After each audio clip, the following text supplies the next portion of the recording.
আজকে আমাদের বাংলাদেশে আমরা যেসব মুমিন মুসলমানরা ইহুদি, খ্রিস্টান, কাফের, বৌদ্ধ, হিন্দু তাদের খেলা আমরা দেখি না, পছন্দ করি না। আমরা যারা ইহুদি খ্রিস্টানের খেলা দেখি না, তারা আমরা বাংলাদেশের মানুষ আজকে ঘুমাতে পারবো না। কেন?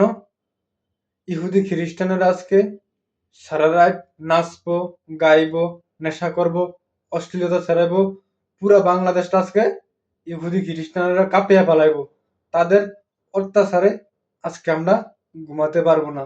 আমাদের ঘুম হারাম করে দিব এসব ইহুদি খ্রিস্টান কাফেরেরা।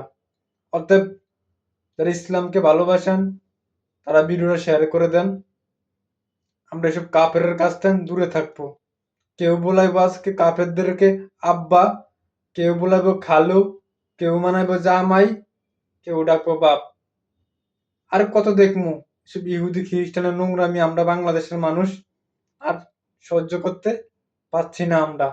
হে আল্লাহ, আপনি এদেরকে হেদায়েত দান করেন, নইলে আপনার জাহান্নামের মেহমান হিসাবে নিয়ে তাদেরকে কিছু ইহুদি খ্রিস্টানরা সাপোর্ট করতে হয় কিভাবে সেটা আপনি তাদেরকে দেখিয়ে দেন। আপনার কাছে সেই দোয়া করি ওদেরকে হেদায়েত দান করেন। আমিন।